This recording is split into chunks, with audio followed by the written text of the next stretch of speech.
Takže začnem s poznatkami a spojitostí s prednáškou od Lindy Moulton Howe.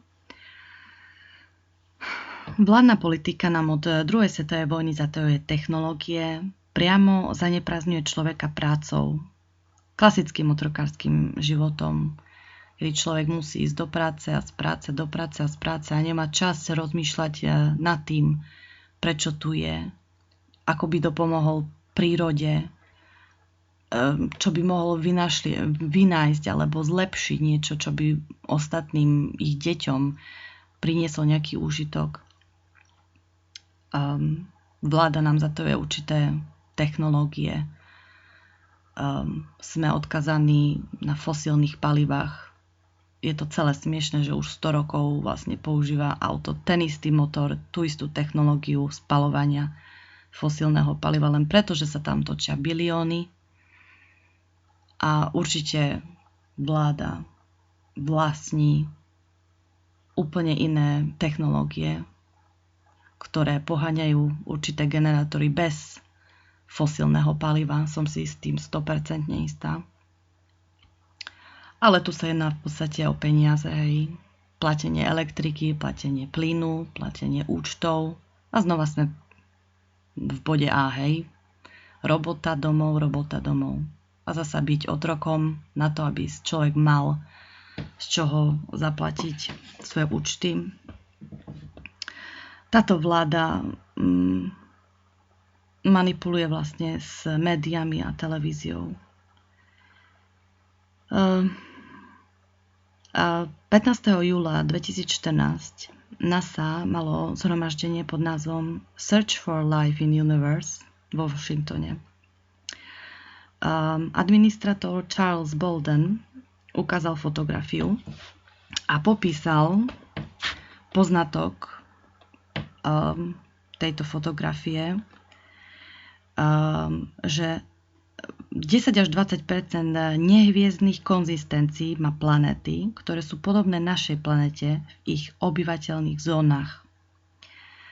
Ďalšia NASA fyzička Sarah Seeger poznamenala, že celá NASA verí, že pomocou technológia vedy sme veľmi blízko tomu, že nájdeme planétu alebo planéty ako Zem v iných častiach vesmíru. CIA, NASA, MJ-12 a NSA. Chcem poznamenať, že NASA je a stále bola pod prstom CIA. Všetky tieto organizácie chcú jedno, aby toto veľké objavenie života bolo ďaleko od nás, od našej planéty, napríklad Mars alebo podobných planetách. Vtedy je to bezpečné. Možno bude nejaké zhromaždenie, veľké boom, ľudia sa budú pýtať, potom celý boom prejde, každopádne to nebude tu na Zemi. Myslím si, že tieto kruhy v strede skál, v prachu a špíne a pôdy nájdené po celej planete, pravdepodobne, pochádzajú spred 15 000 rokmi dozadu. Konkrétne tieto v Južnej Afrike sú obrazom iného inteligentného života v kozme s interakciou so Zemou. Tieto staroveké kruhy v Južnej Afrike možno vidieť len z lietadiel. No keď sa pohybujeme v čase od 15 000 rokov dozadu ku 12 000 rokom dozadu, prídeme k záhadným plochým skalám stojaci v kruhu, nájdených v Göbekli Tepe v Turecku. A potom preskočíme do Indie, kde je malba na skale zobrazujúca bytosť bez vlasov s veľkými čiernymi očami a 4 prstami na nohách a rukách spred približne 10 000 rokmi dozadu. Táto záhadná bytosť bola objavená len prednedávnom a pripomína určite mimozemšťana. Nachádza sa severovýchodne od Mumbai a dodnes vlastne archeológovia si nevedia vysvetliť, ako je to možné, že naši predkovia si tak dokonale vedeli predstaviť formu iných bytostí, určite nie z našej planety, alebo že by s nimi žili? Prečo ich zobrazili? Dedina Čarama kde táto a ďalšie kresby na skalách boli nájdené, žijú dedinčania a ich predkovia ich oboznamili, že ich predkovia ich nazývali Rohela, v preklade tí malí. Dedinčania hovoria, že sa traduje z dávnych čias, že Rohelas prileteli z nebies v kruhových objektoch a zobrali 2 dedinčanov, ktorí sa nikdy viac nevrátili. V novembri v roku 1980 bola v Amerike, v Koloráde, unesená dvojica. Po tomto únose UFO, bol muž pod hypnozou a vypovedal aj takú skutočnosť, že koža týchto bytostí, ktorých uniesli, je sivá ako pastel a má hruškový typ hlavy a niektorí priamo, nepriamo z vlády šepkajú, že presne taký typ sa volá Iban. Títo Ibans vytvorili ďalšie typy sivých s čiernymi veľkými očami, rozdielnou veľkosťou a charakteristickými črtami. Takáto postava je predsa nájdená v Indii. Ďalej môžeme preskočiť na 8000 rokov späť v čase ku starým kruhom zo skal v Saudskej Arabii, Sýrii a Jordánsku, ktoré objavili vedci z austrálskeho projektu, v ktorom bola náplň hľadať a pozorovať tieto kruhy v týchto poliach, v týchto politicky komplikovaných zemí, hlavne pomocou satelitov Google Earth. A čo našli? Stovky až tisíce takýchto kruhov.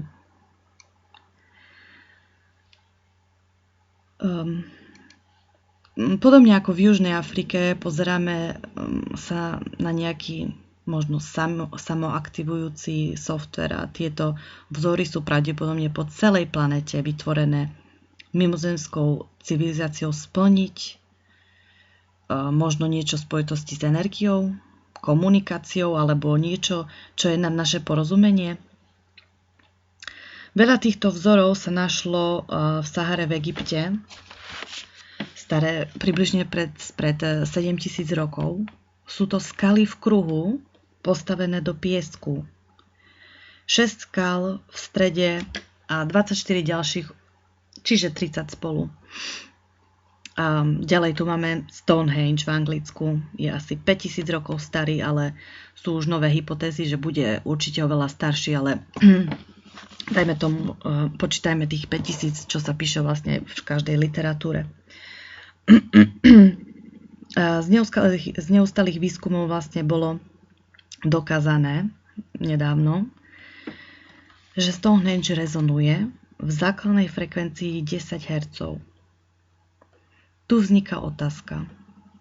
Nie je to neskutočná náhoda, že tou istou frekvenciou 10 Hz sa vytvára alfa rovina v našom ľudskom mozgu? Je spojená s relaxáciou, vedomím, meditáciou. Prečo taká náhoda? Čak všetky tieto kruhy boli naschvál dizajnové, aby rezonovali v špecifických frekvenciách ako nejaké mechanizmy, ktoré majú samospúšťací software zapnutý v určitých poliach. Kto ich vytvoril? Jedna z odpovedí je, že jeden druh mimozemskej civilizácie osídluje našu planetu už milénia a teraz vieme, že vlastne je asi 200 biliónov hviezd len v našej galaxii. A dobre vieme, že je bilióny a bilióny ďalších galaxií vo vesmíre. Možno len polka z nich má planéty.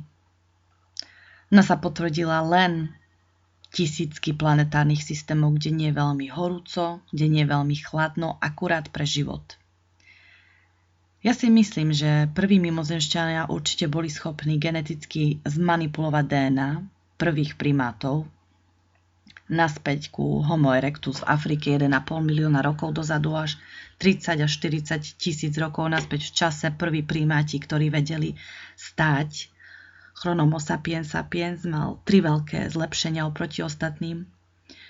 Mal mozog, ktorý začal chápať reči, čiže jazyk, vedeli stavať lode a vedeli vypracovať sofistikovanejšie pomôcky z kameňa. Z tohoto vyplýva, že ETs urobili geneticky rôzne druhy z Homo sapiens, vyvinutých primátov, až po dnešok moderného človeka. Tieto DNA manipulácie sa konali na našej planete po milénia a boli vykonané touto mimozemskou civilizáciou a ich technológiou hlavne, ktorá pozostávala z antigravitácie, neviditeľnosti a projekcií trojrozmerných hologramov ako kamufláž, pri ktorej ľudský mozog nepozná realitu od kamufláže. Posledná doba ľadová bola približne 18 000 rokov dozadu a následovne Zem sa znova začala oteplovať. No počas tohto oteplovania sa stalo niečo zvláštne. Teplota sa opäť znížila zrazu pod minus 30 stupňov pod dnešné hodnoty a toto trvalo po dobu 15 000 rokov pri najmenšom. Toto zistili americkí vedci, ktorí robili projekt, vlastne stále sa robí tieto projekty, stále niekto na tom pracuje a zisťovali, čo sa skrýva pod nánosami ľadu. Zistili, že v Severnej Amerike stovky a stovky metre štvorcové boli pokryté uhlíkom. Toto dokazujú aj početné štúdie. Vo vnútri týchto nánosov boli nanodiamanty a iridium. Teraz iridium poznáme v spojitosti s vesmírom, pretože sa našiel pri kráteroch, nachádza sa na meteoritoch, na všetkom, čo je z vesmíru. Takže sa predpokladá vlastne, že jeden alebo dve kométy alebo meteority sa museli zraziť s našou planetou niekde pri Severnej Amerike a spôsobili požiar a hustý čierny dym zatienil nebo na celej planete po dobu aspoň 5 rokov. V tejto dobe vyhynulo veľmi veľa, prinajmenšom 33 veľkých druhov živočíchov, mamuty, tigre. Čo je však zvláštne na celom tomto prípade je to, že na druhej strane planéty v Göbekli Tepe v Turecku, kde sa nachádzajú už spomínané piliere v kruhoch, sa nenašli žiadne vrstvy alebo nánosy týchto materiálov. Výskum robil dr. Schmidt a pozemné radary indikovali, že by mohlo byť oveľa viac týchto zvláštnych úkazov tvárov zahrabanými pod zemmi, približne 200 ďalších. Dr. Schmidt zistil, že všetkých 30 hektárov týchto pilierov v kruhoch boli záhadne vykopané 1000 rokov potom, ako toto celé územie tých 30 hektárov bolo pokryté pieskom a pôdou. Piliere, ktoré merali 5,7 metra, vážili 15 tón, jeden pilier. Vedeli tieto civilizácie o tom, že niečo sa blíži na našu planetu? Mohli niekto s touto vyvinutou technológiou pochovať celé toto údolie, pretože to bolo pre nich cenné údolie. Bol to akýsi stroj. Ako známe, ukazujem aj ukážky, na týchto pilieroch v strede kruhu boli nájdené symboly. Vyjadrovať mohli zviera, ruky, ale stále sú o tom len diskusie, čo je fakt zobrazené na stredných pilieroch týchto kruhov. Ako aj ukazujem na ukážkach, vidno to len v určitých pozíciách slnka. Sú dohady o tom, že sú to určité možno manipulácie zvierat, môžu tu byť zobrazenia bohov. Ale každopádne vzniká otázka, či tieto kamenné piliere v kruhoch nie sú nejaké ladiče, či celé toto miesto nebolo na to, aby vibrovalo a rezonovalo v nejakou frekvenciou a tým pádom vysielalo alebo príjmalo inými technológiami z vesmíru všetky tieto bytosti, zvieratá a všetky ich zobrazenia spolu so symbolmi pochádzajú dávno pred kultúrami z Mezopotámie, Egyptu alebo oblasti Stredného mora, čo sú najstaršie kultúry, o ktorých sa učia deti v škole. Takže vieme, že prvá mimozemská civilizácia prišla zo Sirius AB, čo sa stalo v Južnej Afrike. Vlastne toto šokovalo všetkých profesorov, všetkých bádateľov. To boli tie neskutočné detaily a poznania o Sirius AB, o ktorých vôbec nikto netušil, že vlastne niečo takáto nejaká sústava hviezdna existuje až po dnešnú modernú dobu. O tomto písal v roku 1977, vyšla publikácia Robert Temple, publikuje prezentáciu kontaktu inteligentného mimozemského života zo Sirius hviezdneho systému. Tieto bytosti podľa hypotézy manipulovali naše DNA, aby vytvorili faraónov v Egypte, mytologické postavy v Grécku či Gilgameša v Sumerskej ríši. Táto hypotéza bola vypracovaná na základe poznatkov, symbolov, nástenných malbách a je tam skutočne veľmi veľa dôkazov, ako tieto staré civilizácie mohli vedieť o hviezdnych systémoch, vlastne tie naše, tí starí naši predkovia, ktorí ani vlastne nemohli tieto systémy vidieť na oblohe.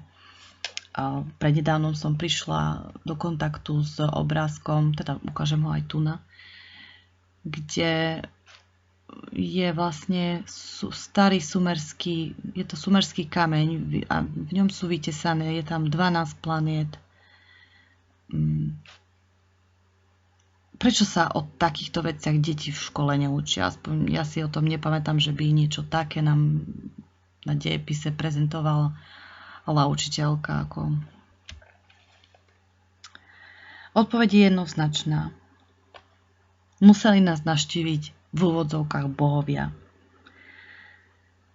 A vlastne potom je tam úplne zaniknutie veľmi vyspelých starých civilizácií ako Egypt a Sumerov. Odporúčam knihu, o ktorej som rozprávala, ktorou sa píše aj o kmeni v Afrike zvaný Dogma. Vlastne tento kmeň vedel o týchto hviezdnych systémoch Sirius AB. Takže určite, alebo si aspoň cez Google niečo naštudovať o tomto. Tento systém Sirius AB je zdroj alebo základňa týchto bytostí, ktorí cestovali v našom solárnom systéme na Mars 1 000 000 rokov dozadu. Je to ako vystriednuté zo Star Treku, ale v skutočnosti čítala som o tomto veľa ľudia, ktorí pracovali na skriptách, dostávali tajné informácie, ktoré unikali z rôznych tajných projektov MJ12. Kto nevie, čo je MJ12, vysvetlím, je to Majestic 12. Je to vlastne kódové meno. Je to 12 vybraných vedcov, sú tam vojenskí generáli, vládni predstavitelia. A týchto 12 veľkých hlav, veľkých mozgov, poviem, bolo vybraných prezidentom Trumanom v roku 1947, aby uľahčili objasnenie a vyšetrenie všetkých UFO, evidencií a pádov UFO. Celý tento koncept bol prísne tajný, no v séria údajov vlastne unikla najprv do obehu ufologistom v roku 1984. Samozrejme FBI vyhlásila dokumenty za absolútne falošné. takto dohromady to celé malo vlastne pobaviť ľudí cez TV seriál, hej. Ale skúsme sa bez akýchkoľvek science fiction, hej, ale v našom čase históriou tohoto nášho solárneho systému a planéty trochu možno porozmýšľať, čo ak to mohlo byť tak, hej? Čo ak to tak je? Čiže tieto bytosti prišli na Mars, kde sú tiež úkazy, ktoré nám NASA tají, samozrejme, ako v prípade hlavy spred veľa rokov. Povedali dokonca, že to nie je nič viac, len nejaká hora s pieskom a je tam hra lúčov slnečných, aj dopadajúcich na túto horu piesku a proste dokonca som čítala, že to má nejaké pyramídy. Sú dohady, že sú celé koncepty a že vlastne tieto bytosti žili dosť dlho, až pokým znova nespadol asteroid, kedy sa všetko zničilo, oni osídlili Zem, kde bolo veľa vody. Čiže títo cestovatelia nášho solárneho systému osídlili Mars a žili tam dosť dlho. Nikde sa neuvádza aj ako dlho. Myslím, že to asi nikto nevie. A z Marsu sa museli presunúť na Zem, pretože Mars čelil pádu asteroidu a ten všetko zničil až na zo pár vecí, ktoré tam určite ešte stále ostali.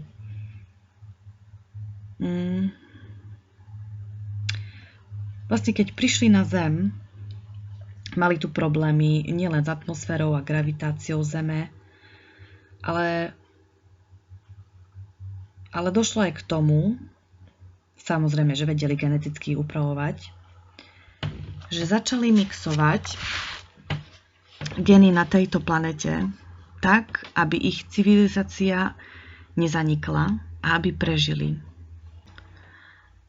Vytvorili sivých, Elohim. Počase vytvorili Astro-Albans, ktorí sú opísaní ako bieli. Popri vytvorili z primátov Homo sapiens, všelijaké druhy. Astro-Albans boli vlastne najbližšími bytostiami predkov zo Sýrie AB. Práve ich úlohou bolo vybudovať niečo veľkolepé, do čoho môžu zapadnúť a predĺžiť si život originálnym predkom. Ale postupom času aj tak nakoniec všetci vymreli a len Astro-Albans prežili. Spolu so Sivimi tvorili bohov sumerskej ríše v Mezopotánii. Títo Astro-Albans vedeli tiež klonovať a využívali ľudí na ich potreby, aby prežili na Zemi.